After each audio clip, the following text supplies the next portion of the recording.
బంజారాహిల్స్లో high drama. BJP MP పేరు చుట్టూ భూ వివాదం. ఇప్పుడు ఈ ఘటన నగరంలో హాట్ టాపిక్గా మారింది. బంజారాహిల్స్ రోడ్ నెంబర్ 2లో ఎన్టీఆర్ ట్రస్ట్ భవన్ వెనకాల ఉన్న ఆనంద్ ప్రభాత్ సొసైటీ వద్ద ఉద్రిక్త పరిస్థితులు నెలకొన్నాయి.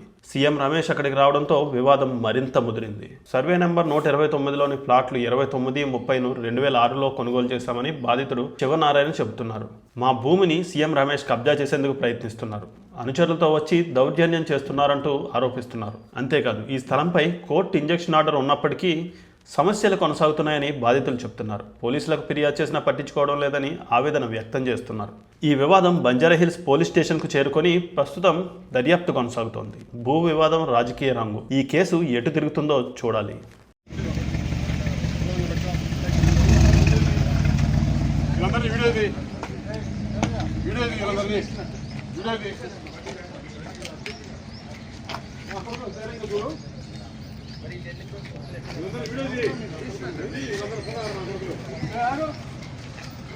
వాడు అడ్వకేట్ అంట, వాడు కూడా